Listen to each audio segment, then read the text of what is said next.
목소리로 봉독하겠습니다. 시작. 르말라의 아들 베가 제17년에 유다의 왕 요담의 아들 아하스가 왕이 되니 아하스가 왕이 될 때에 나이가 20세라 예루살렘에서 16년간 다스렸으나 그의 조상 다윗과 같지 아니하여 그의 하나님 여호와께서 보시기에 정직히 행하지 아니하고 이스라엘의 여러 왕의 길로 행하며 또 여호와께서 이스라엘 자손 앞에서 쫓아내신 이방 사람의 가증한 일을 따라 자기 아들을 불가운데로 지나가게 하며 또 산당들과 작은 산 위와 모든 푸른 나무 아래에서 제사를 드리며 분향하였더라. 이때 아람의 왕 르신과 이스라엘의 왕 르말리아의 아들 베가가 예루살렘에 올라와서 싸우려 하여 아하스를 에워쌌으나 능히 이기지 못하니라. 당시 아람의 왕 르신이 엘랏을 회복하여 아람에 돌리고 유다 사람을 엘랏에서 쫓아내었고 아람 사람이 엘랏에 이르러 거기에 거주하여 오늘까지 이르렀더라. 아하스가 아수르 왕 디글랏 빌레셀에게 사자를 보내 이르되 나는 왕의 신복이요 왕의 아들이라. 이제 아람 왕과 이스라엘 왕이 나를 치니 청하건대 올라와 그 손에서 나를 구원하소서 하고 아하스가 여호와의 성전과 왕궁 곳간에 있는 은금을 내어다가 아수르 왕에게 예물로 보냈더니 아수르 왕이 그 청을 듣고 곧 올라와서 다메섹을 쳐서 점령하여 그 백성을 사로잡아 기르로 옮기고 또 르신을 죽였더라. 아하스 왕이 아수르 왕 디글랏 빌레셀을 만나러 다메섹에 갔다가 거기 있는 제단을 보고 아하스 왕이 그 제단의 모든 구조와 제도의 양식을 그려 제사장 우리아에게 보냈더니 아하스 왕이 다메섹에서 돌아오기 전에 제사장 우리아가 아하스 왕이 다메섹에서 보낸 대로 모두 행하여 제사장 우리아가 제단을 만든지라. 왕이 다메섹에서 돌아와 제단을 보고 제단 앞에 나아가 그 위에 제사를 드리되 자기의 번제물과 소제물을 불사르고 또 놋제물을 붓고 수은제 짐승의 피를 제단에 뿌리고 또 여호와의 앞 곧 성전 앞에 있던 놋제단을 새 제단과 여호와의 성전 사이에서 옮겨다가 그 제단 북쪽에 그것을 두니라. 아하스 왕이 제사장 우리아에게 명령하여 이르되 아침 번제물과 저녁 소제물과 왕의 번제물과 그 소제물과 모든 국민의 번제물과 그 소제물과 전제물을 다 이 큰 제단 위에 불사르고 또 번제물의 피와 다른 제물의 피를 다 그 위에 뿌리라. 오직 놋제단은 내가 주께 여쭐 일에만 쓰게 하라 하매 제사장 우리아가 아하스 왕의 모든 명령대로 행하였더라. 아하스 왕이 물두멍 받침의 옆판을 떼내고 물두멍을 그 자리에서 옮기고 또 놋바다를 놋소 위에서 내려다가 돌판 위에 그것을 두며 또 안식일에 쓰기 위하여 성전에 건축한 낭실과 왕이 밖에서 들어가는 낭실을 아수르 왕을 두려워하여 여호와의 성전에 옮겨 세웠더라. 아하스가 행한 그 남은 사적은 유다 왕 역대지략에 기록되지 아니하였느냐. 아하스가 그의 조상들과 함께 잠에 다윗성에 그 열조와 함께 장사되고 그의 아들 히스기야가 대신하여 왕이 되니라. 아멘. 오늘은 열왕기하 16장 말씀을 가지고 아하스의 배교라고 하는 제목으로 묵상 나눔하도록 하겠습니다. 먼저 1절로 6절인데 3절을 봅니다. 이방 사람의 가증한 일을 따라 자기 아들을 불가운데로 지나가게 하며 그랬습니다. 먼저 1절로 4절에는 아하스의 악행에 대해서 나와 있습니다. 북이스라엘 왕 베가 왕 제17년에 남유다의 아하스가 20세의 나이에 왕 위에 오르게 됩니다. 그는 예루살렘에서 16년을 다스렸는데 여호와 보시기에 정직하지 못하고 다윗의 길을 따르지 않을 뿐더러 북이스라엘 왕들이 저질렀던 배도의 길을 걸어갔다, 이렇게 기록을 하고 있습니다. 심지어는 흰놈의 아들 골짜기에서 우상 몰록에게 자기 아들을 희생제물로 갇히기까지 했습니다. 이것은 주님께서 쫓아내신 이방 민족의 역겨운 우상 숭배의 풍속을 본받은 그러한 악한 행위였습니다. 그는 직접 산당에서 제사하며 분향을 합니다. 5절로 6절 아람 왕 르신 왕과 이스라엘의 베가 왕이 예루살렘을 치러 올라왔다는 것입니다. 그러자 아람 왕 르신과 이스라엘 왕 베가가 연합하여 유다를 치러 예루살렘으로 올라왔는데 예루살렘을 함락시키지는 못했지만 엘랏을 빼앗고 유다 사람들을 엘랏에서 쫓아내게 됩니다. 요담은 아버지 우시아가 제멋대로 하나님께 분향하려다가 나병에 걸렸을 때에 아버지 대신 나라를 다스렸죠. 그래서 요담은 하나님의 징계에 대한 두려움이 있었습니다. 하나님의 뜻대로 올바르게 통치하려고 노력했어요. 그러나 그의 아들 아하스는 달랐습니다. 할아버지 우시아와 아버지 요담의 그늘 아래서 비교적 형통한 나라를 물려받았지만 철저하게 하나님의 뜻에 불순종했습니다. 그래서 완전히 나라를 이제 말아먹게 되는데 선대왕들은 하나님을 처음에는 잘 섬기다가 나중에 변질되는 경우가 많았는데 이 아하스는 처음부터 끝까지 일관되게 죄악으로 그렇게 나라를 다스리게 됩니다. 왜 아하스가 그토록 하나님을 섬기기를 싫어했을까? 하나님께서 자신을 억압하고 있다. 내가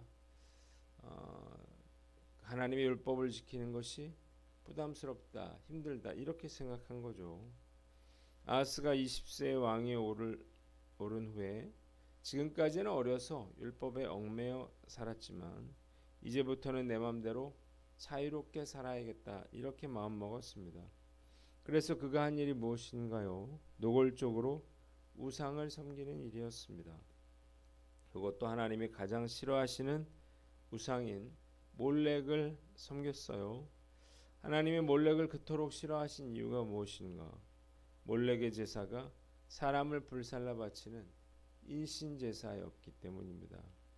아하스는 자기 아들을 불살라서 몰렉의 제물로 바치죠.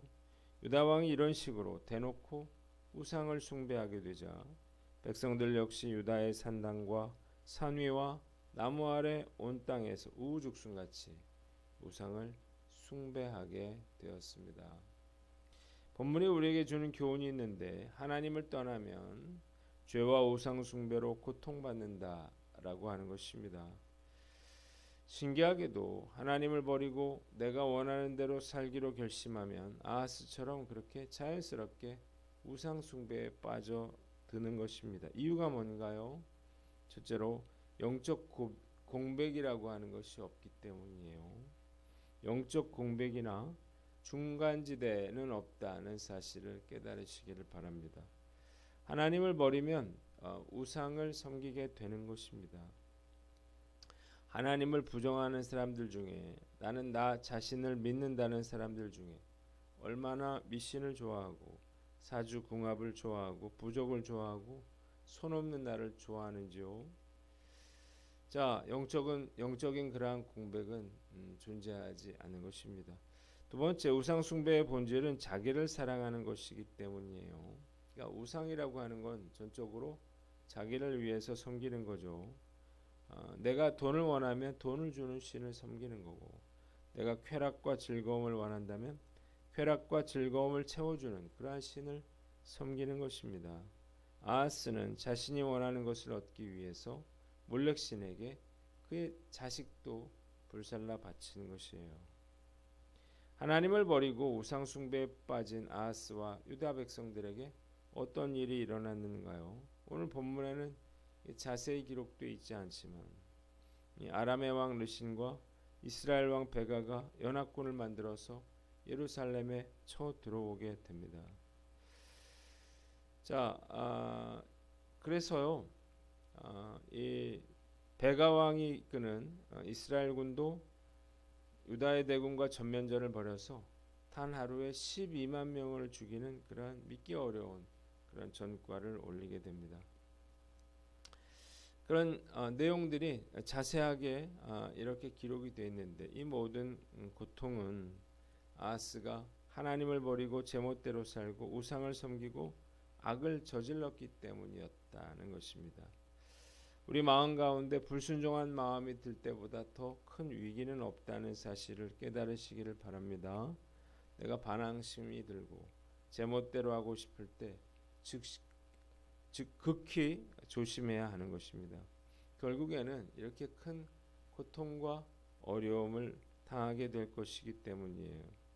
불순종과 반항심은 늑대가 울거리는 울타리 밖으로 양이 나가는 것과 같은 것입니다. 하나님의 말씀대로 사는 것이 구속과 억압이라고 생각해서는 안 되는 거예요. 이것이야말로 죄와 우상 숭배로부터 나를 지켜주고 보호해주는 울타리요 보호막이 되기 때문입니다. 이걸 걷어차고 나온다면 결국 죄짓고 우상 숭배에 빠지게 되는 것입니다.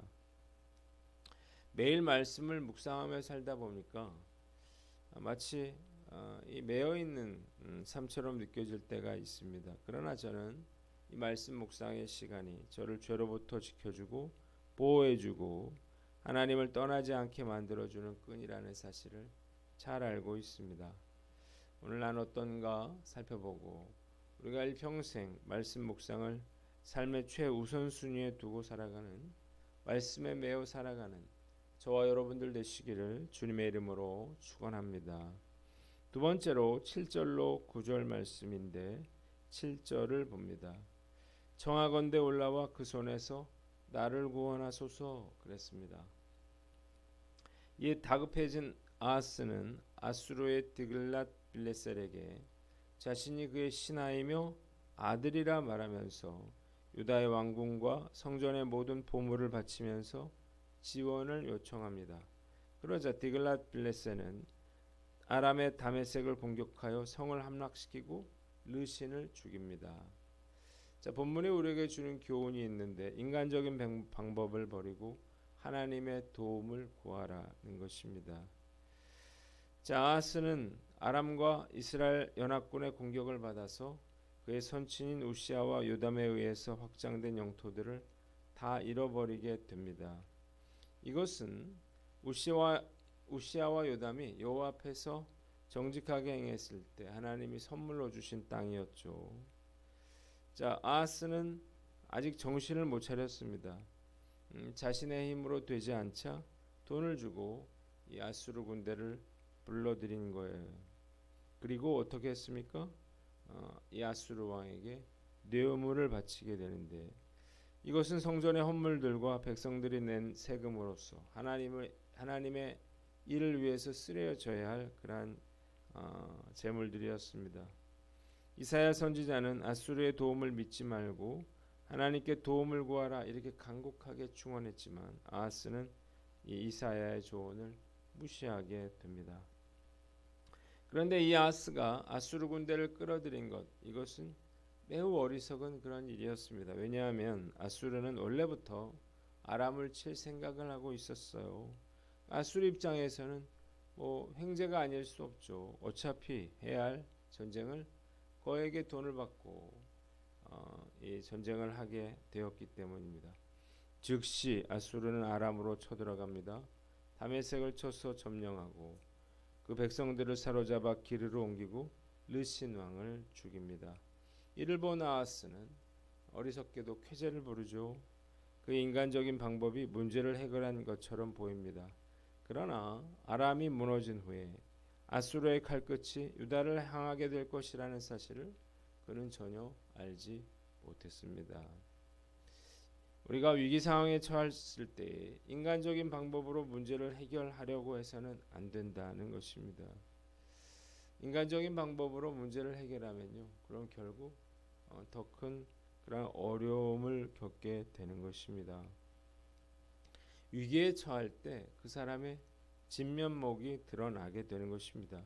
믿음의 사람은 다윗처럼 철저하게 위기 상황 가운데 하나님께 매달리지만 불신앙의 사람은 자신이 할 수 있는 모든 인간적인 노력을 기울이는 것입니다. 사실 위기에 처했는데 하나님만 바라보고 하나님께 기도하며 나아가는 일은 결코 쉬운 일은 아닐 것입니다. 오늘 말씀 앞에서 나는 어떤가 우리가 한번 생각해 봅니다. 나의 문제를 해결해 주실 분은 하나님밖에 없죠. 자, 인간적인 노력은 더 큰 부작용과 어려움을 가져다 준다는 사실을 알고 어려울 때 우리가 온전히 문제 해결자이신 하나님께 나아가는 저와 여러분들 되시기를 주님의 이름으로 축원합니다. 마지막으로 10절로 14절, 12절을 봅니다. 왕이 다메섹에서 돌아와 제단 앞에 나아가 그 위에 제사를 드리되 그랬습니다. 아하스는 아수르 왕 디글랏빌레셀을 만나기 위해서 다메섹으로 가는데 그의 승리를 축하하기 위해서죠. 그런데 그는 다메섹에서 아수르의 이방 제단을 보고 큰 감명을 받습니다. 그래서 제사장 우리아로 하여금 똑같은 제단을 만들게 하고 그래서 성전 중앙에 배치합니다. 그리고 다메섹에서 돌아오자마자 그곳에서 번제와 소제와 전제와 수은제를 드립니다.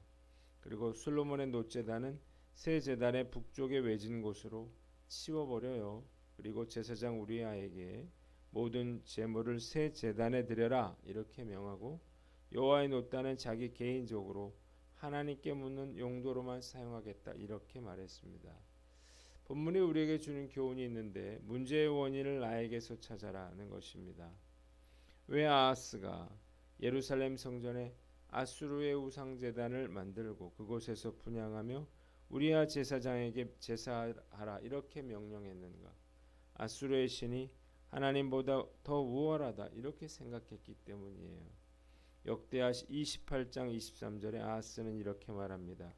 자기를 친 다메섹 신들에게 제사하여 이르되 아람 왕들의 신들이 그들을 도왔으니 나도 그 신에게 제사하여 나를 돕게 하리라 하였으나 그 신이 아하스와 온 이스라엘을 망하게 하였더라.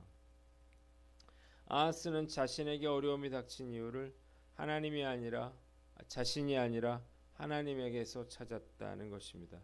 그가 섬기는 하나님이 아수르 신보다 못하기 때문에 하나님을 버리고 아수르 신으로 교체하고 아수르 신을 섬겨서 도움을 받겠다는 것입니다.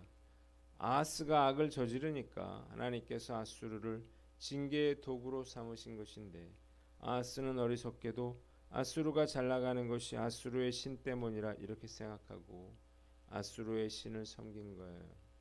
그가 땅을 빼앗기고 또 고통을 당한 것은 하나님께 불순종했기 때문입니다. 그는 하나님이 아니라 자신에게서 문제를 찾아야 했죠. 아하스에게 필요한 것은 가슴을 찢는 회개였습니다. 불신앙의 사람은 어려움이 닥칠 때 자신을 돌아보기보다 다른 데서 문제의 원인을 찾습니다. 고난 중에 있다면 다른 데서 문제의 원인을 찾지 말고 먼저 나 자신부터 돌아봐야 할 것입니다. 내가 힘든 이유는 다른 사람 때문 아니고 교회 탓도 아니고 하나님 때문은 더욱 아닌 것입니다. 무엇이 죄인지도 모르기 때문이고 회개해야 하는데도 회개하지 않기 때문이에요. 어려운 일이 생길 때 먼저 나 자신부터 돌아보고 즉시 회개하는 저와 여러분들 되시기를 주님의 이름으로 축원합니다. 기도하겠습니다. 하나님 아버지, 오늘 우리가 주님 말씀의 메인자로서 사람이 아니라 하나님만 두려워하며 살게 하여 주시옵소서.